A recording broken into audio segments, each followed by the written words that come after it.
So welcome to Friday's teaching lesson, and I'm calling it Freedom Friday. And before I start this teaching lesson, please do subscribe to my channel, hit the bell notification below, and I tend to come out on Mondays with a meditation, Wednesdays with some sort of wisdom talk, I call it Wisdom Wednesdays, and Fridays about freedom of being, who you are as a conscious being. And so if you also do take a look at the description below, you will see on my linktree various links to a free discovery call with me, a free energized painting that you can simply download, my online course, which is half price at the moment, and many other goodies, including an energy transmission, a one-to-one breathwork session with you, and so on and so forth. So on Wednesday, I spoke about the importance of bringing yourself back into the center with a very sacred mantra called the Guru Mantra, which can only be given to you by an enlightened guru. And at the end of it, I spoke the Guru Stuti. So with having said all of that, it brought me into today's talk about freedom of being, freedom of your consciousness, freedom of being a soul being inside this body vehicle. And, you know, a lot of people I've been speaking to in the week with the energies changing on the planet, lots and lots of things, as we know, currently happening on the planet, I started to question problems. And do problems really exist? And also, should you also accept everything that you don't like because that's the way it is? Are you going to be a doormat? Or are you going to be a victim or a victor? And are you going to be totally complacent about something and not address the problem? Or are you going to use the problem or the trigger to bring yourself back into alignment? And so today's talk, or Freedom Friday, is really about, can challenges either awaken us, bring us back to the center, or are they there to put you deeper into the deep sleep? Well, I say to people, wake up, Neo. Are you awake? Are you aware? And especially as a reality transurfer, where I know that in the alternative space, everything is available beyond the metaphysical mirror. And it's really up to you to make the decision as the creator of your reality. So, you know, life is very much like a wave, like a roller coaster. We have our ups and our downs. But how are you going to ride those waves or ride that roller coaster is really the most important thing. And challenges can either awaken us into a deeper understanding and understanding of who we truly are, to get to know ourselves, because eventually the journey is to know thyself, or they can be there to teach us a lesson, or they can be there to even take us down the snakes and arrows of the game of the Leela game of life. So, you know, everything begins with the etymology of the language that you use, because nothing is really good and nothing is really bad. Energy is simply empty and neutral until you give it meaning. And so we generally assume when something triggers us that it's bad, we give that its energy, we feed the pendulum of it, and the problem really becomes worse. To learn more about pendulums and things, do take a listen at my 78 days practical reality transurfing YouTubes I did a while ago. So what are you really even calling problems? And are they issues? Are they triggers? Are they problems? See, if we change the way we perceive something, our perception of it changes, and the way the issue even looks at us or shows itself up to us also changes. So you can turn a difficulty around by changing your belief system, your dictionary meaning of the words you're giving it, the etymology of the words that you're giving a meaning to, and really change the frequency and the energetic vibration of what is really showing up for you. Now, the question is, how are you going to do that? Are you going to react to something that's coming up? Or are you simply going to take a breath and respond to it? Because at the end of the day, it's your choice how you actually feel about something. And the feelings create the emotions create the energy waves, which show up as your reality in this hologram. And it's always a good idea to ask yourself, take a breath, stop, and ask yourself, how do I really, really feel about this? Do I like this or don't I like this? It can be as simple as that. And when we assume this question, then we are going to have, a bumpy ride coming ahead. And our inner answer to any question about our feelings, if it sounds good, bad, great, fantastic, better, amazing, terrible, we have to ask ourselves, what meaning, what words, and what's the etymology of the words and the meanings that I'm giving this situation? And so, don't judge a situation. Stop, take a breath, assess the situation like a detached observer watching a film script, and then respond to the situation by asking yourself, well, how do I really feel about this? And how can I bring myself back to my center? And when we ask this question more and more and more, we start to drop this question and simply move into a deeper, more fulfilling and newer experience of whatever's happening. You see the life from a greater stage, from a grander stage, I normally say, from the penthouse flat at the top rather than the ground floor flat. And when you view it from the penthouse flat, you're just having a grander, vaster view. And then what happens if the underlying assumption that you're giving it changes to, all is well in my world? Actually, the universe doesn't make mistakes. Actually, thank you, universe. You've shown this up to me to show me something within myself that I needed to work on, to clear from my energetic field, because all things are actually good. And I am being taken care of because my world looks after me. And I look after my world. My universe has always got my back.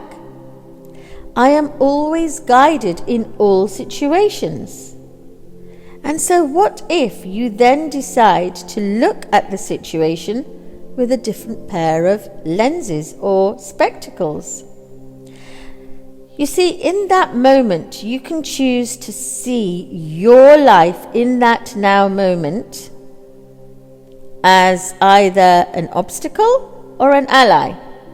And it means that any situation that you are showing a resistance to or defending, or it's showing up to you like a great big wall, you can turn it around. You can love it up. You can create a detour around the wall. You can embrace the situation and sit with it.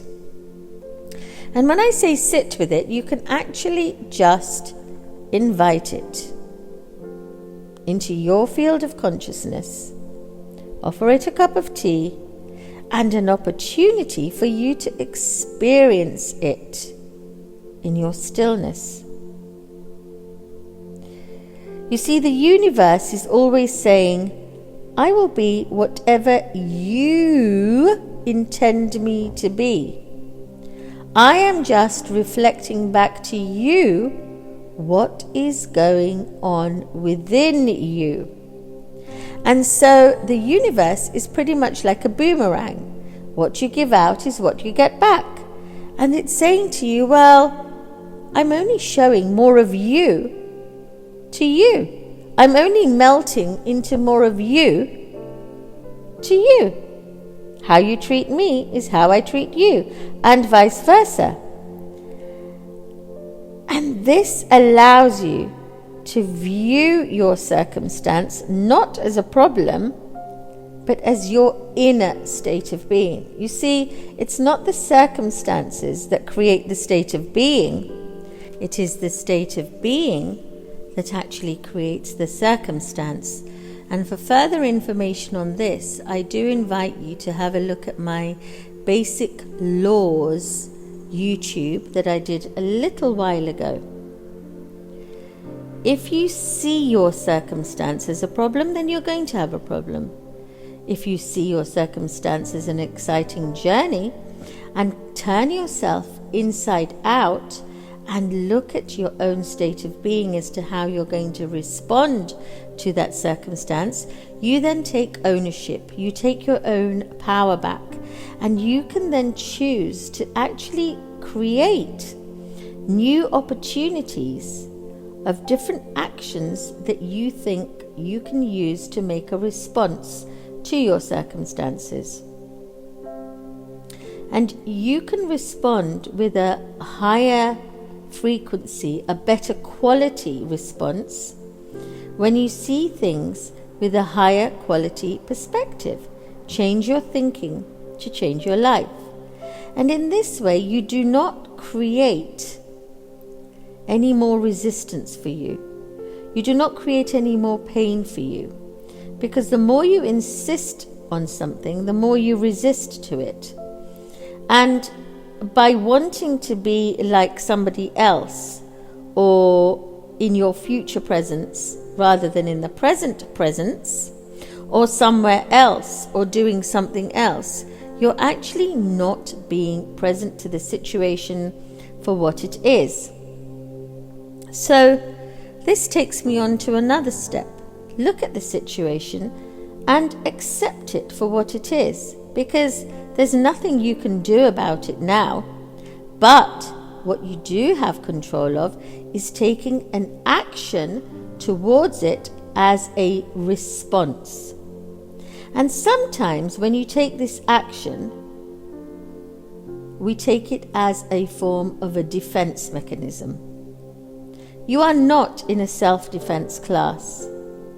Instead, turn it around. Turn yourself inside out and have a look at the particular situation from your penthouse flat. Also, if there is nothing that you can do about it, then accept that as well and maintain an inner sense of, no, okay, I can't change this, and I'm going to just accept it for what it is. It would serve you better to have this inner sense of a yes to life as an acceptance for you to move forward, rather than an inner self of no, I'm going to resist it, I'm going to be stubborn. The more you dig your heels in, the more the problem will show itself up to you. Remember, you're then feeding the equal opposite energetic pendulum.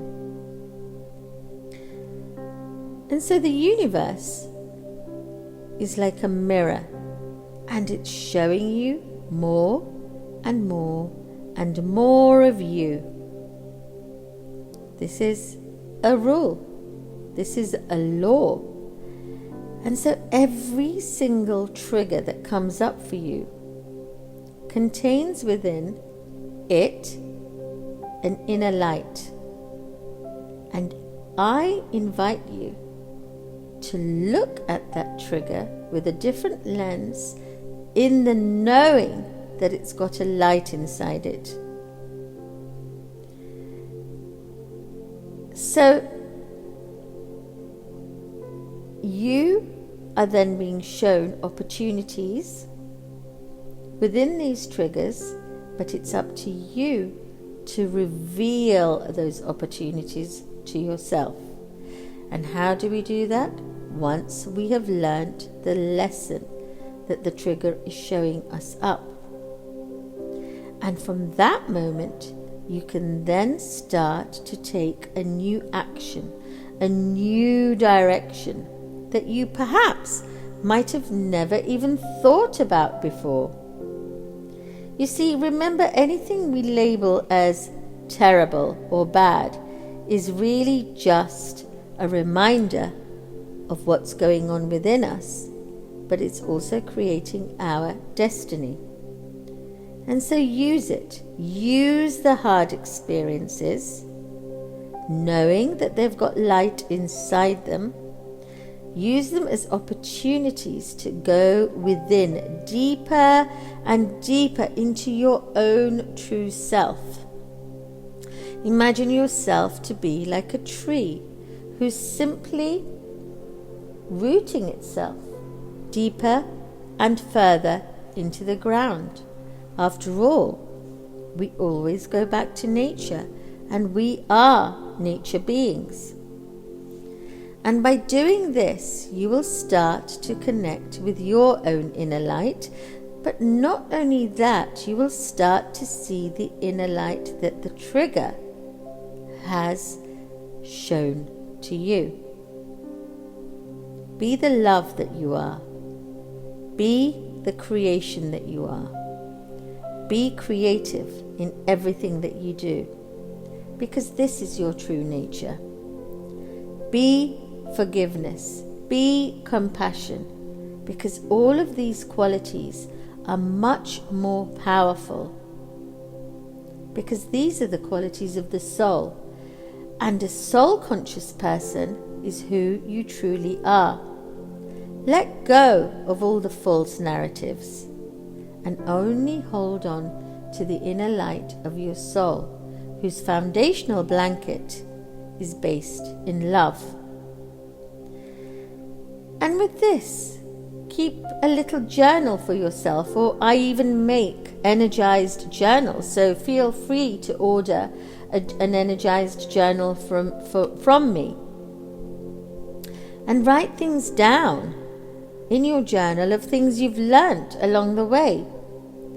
And years later, you can mentally scroll through your journal and identify all the clarity that has come to you over the years, and all the lessons that you've learnt, and all the new roadmaps that you've taken. Keep a track of all of these experiences to strengthen yourself from within, to raise your vibration and your consciousness, to live in a higher vibrational frequency. You see, you can always borrow stories from others, but your story is the true one, because you're a unique being. You're a free being, and this is what Freedom Friday is all about. You're unlimited, and there is no limit to where and whom you can draw inspiration from in your journey inwards to your own awakening. So follow your heart. It's your state of being that creates your circumstances. Have a look at my online course, because I've got many, many lessons in that online course that you can work through yourself. And they are practical lessons. And you can always message me through my linktree in the Discovery Call link to have a discovery call with me, or even order an energized journal. Have a lovely weekend. Thank you.